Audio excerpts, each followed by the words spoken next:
All right, it's time. We've had this conversation as I spill coffee all over myself. Millionaire, and probably owns the Clippers or whatever. Some of you might have noticed that I've posted a lot less videos in the last 6 months and all sorts of changes. I've been working out.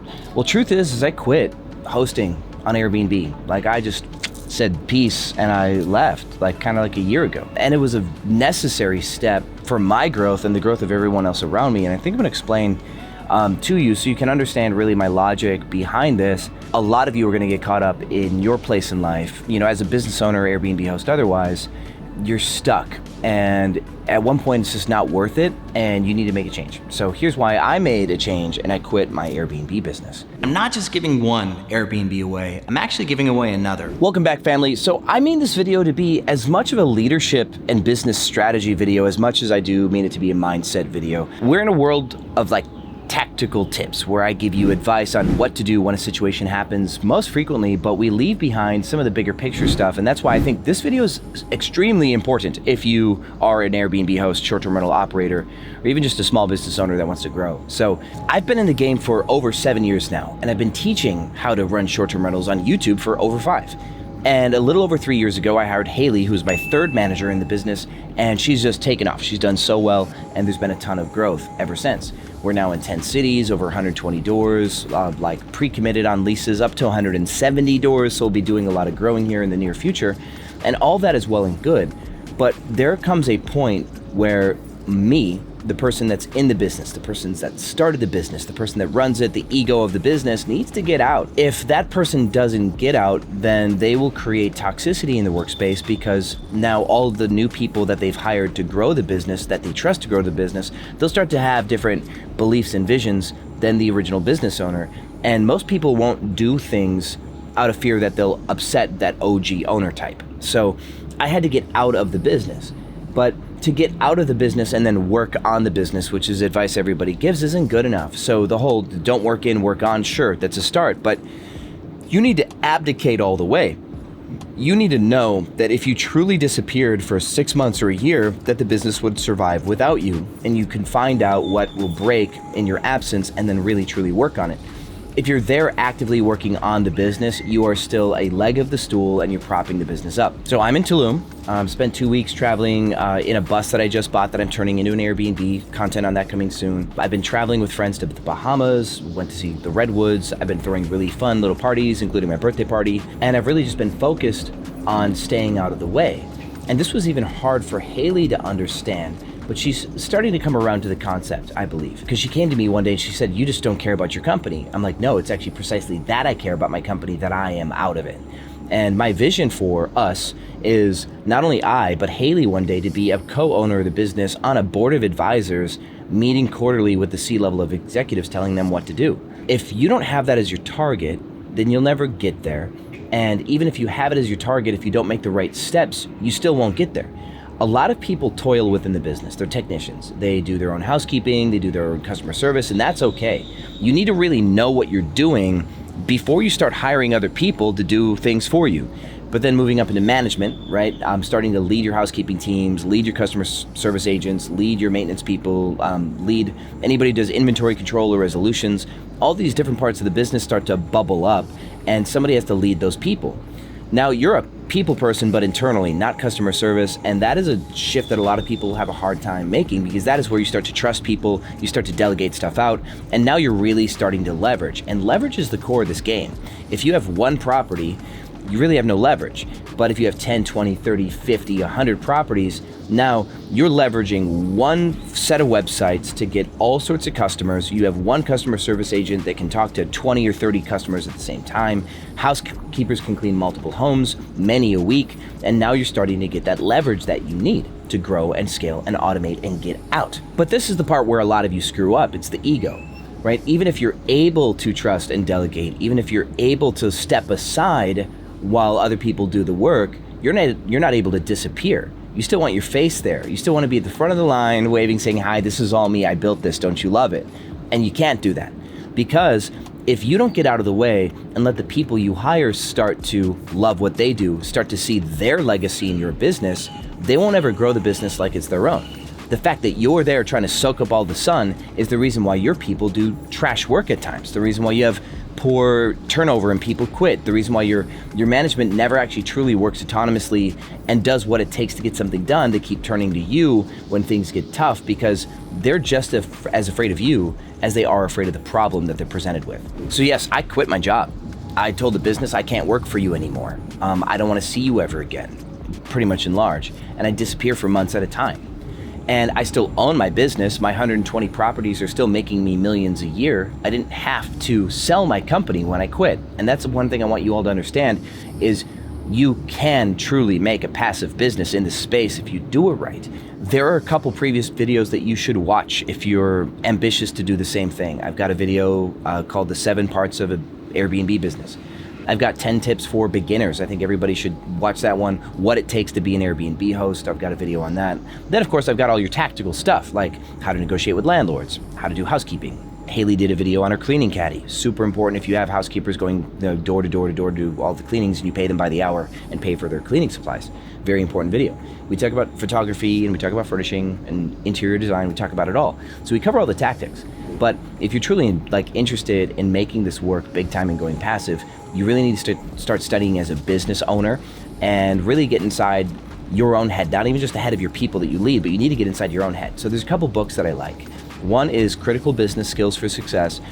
You can get an Audible account, which I'll put a link down below, but that book is normally like 50 something bucks, but you can still get it for an Audible credit, which is like what, $15 or $17.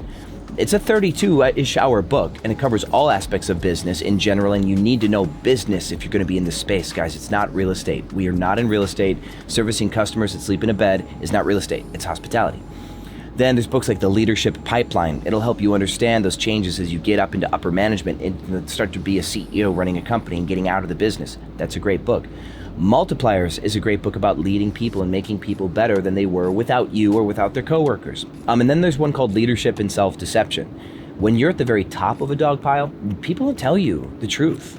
And so the only person talking to you about the facts is you, right? And so you deceive yourself in a lot of cases.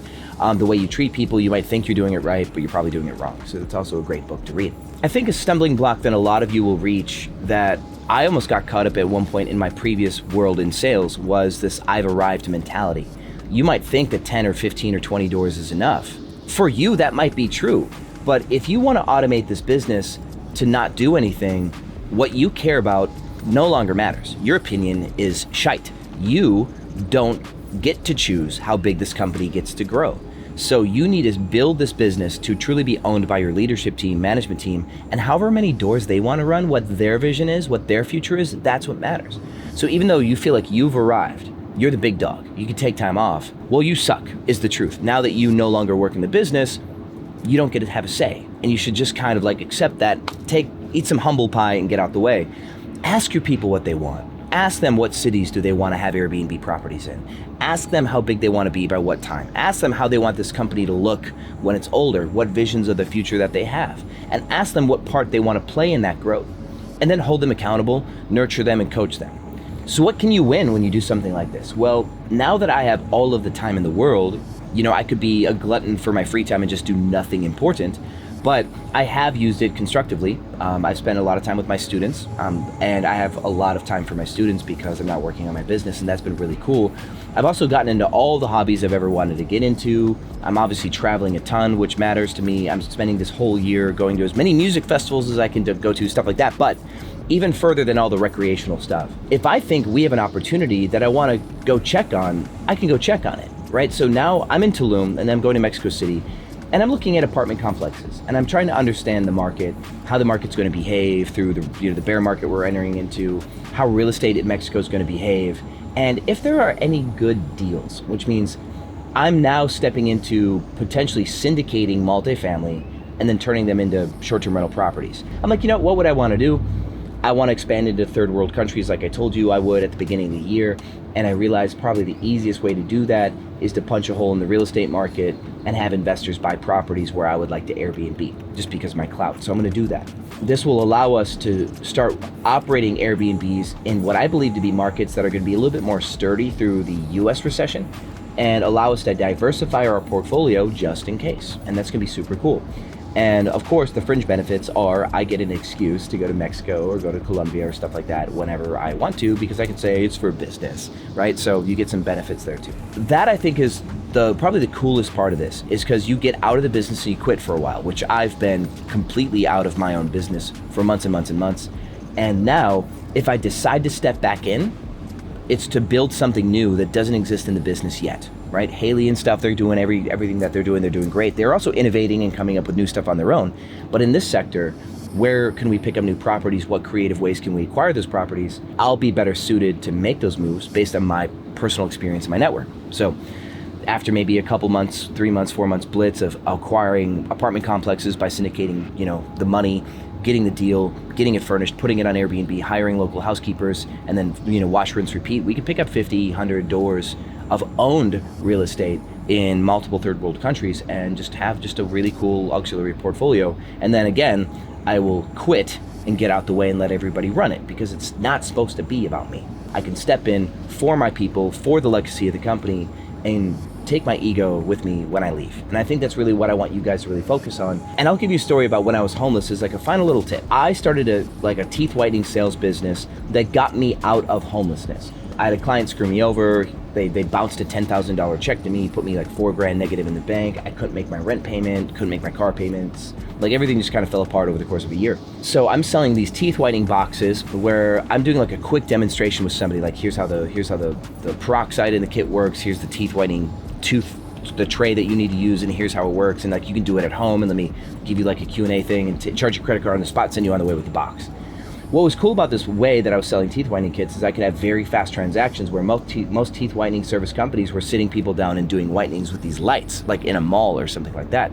So it'd take 30 to 45 minutes. I started that way, but I pivoted it because I realized there's so many leads walking by that I'm not selling those leads, and a smaller percentage of people are gonna do something like this, so I need to talk to every single person I can if I'm in a public venue. Well, a guy that worked for me in a previous company decided he's gonna go to a buddy of his in Louisiana and sell this idea.